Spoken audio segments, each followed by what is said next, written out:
নমস্কার বন্ধুরা, সবাই কেমন আছেন? আশা করি সবাই ভালো আছেন। তো আজকে আমি এসেছি একটা রজনীগন্ধা ফুলের যখন ফার্স্ট ধাপের চাষটা আপনাদেরকে দেখানোর জন্যে। তো এগুলো সব রজনীগন্ধা ফুলের গাছ।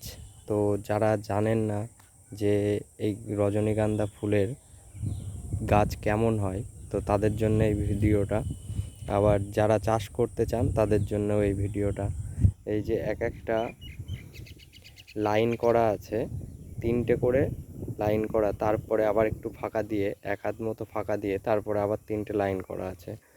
তো এটা একটা লেবু গাছের লেবু গাছ চারিদিক দিয়ে লাগানো। এই জমিটাই আসল হচ্ছে লেবু বাগান।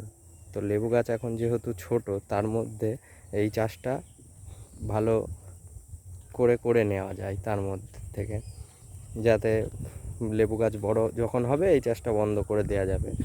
তো এটা হচ্ছে রজনীগন্ধা ফুলের গাছ। অনেকে চেনেন না, অনেকে জানেন না, তাদের জন্য এই ভিডিওটা।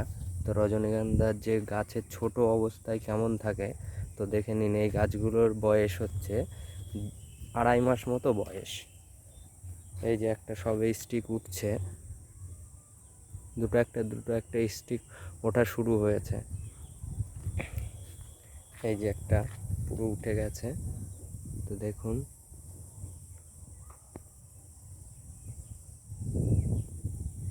আর এই লেবু বাগান, তার মধ্যেই এই চাষটা করা হয়েছে, যাতে লেবু গাছ যখন বড় হয়ে যাবে তখন এগুলোকে কেটে দেওয়া হবে, তার মাঝে একটা প্রফিটেবল চাষ হয়ে যায়।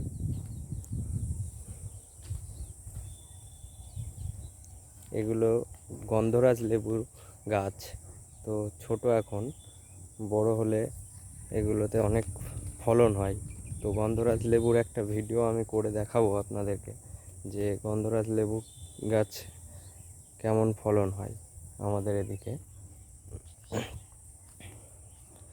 তো এই যে ছোট, আর আমি একটা শর্ট ভিডিও ছেড়েছি, ওটাতে বড় যে রজনীগন্ধার ফুল সেগুলো আমি দেখিয়েছি ওই ভিডিওটায়। তো সবাই ওটা দেখে নেবেন, বড় রজনীগন্ধা ফুলের গাছ।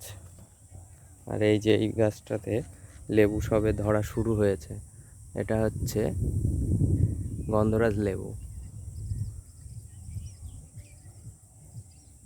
তো ভিডিওটা বেশি বড় করব না, ভিডিওটা আজকে এই পর্যন্তই। তো যারা চ্যানেলে নতুন দেখবেন অবশ্যই সাবস্ক্রাইব করবেন, আর ভিডিওটা ভালো লাগলে কমেন্ট, লাইক অবশ্যই করবেন। আপনাদের সাপোর্ট অবশ্যই একান্তভাবে কামনা করি।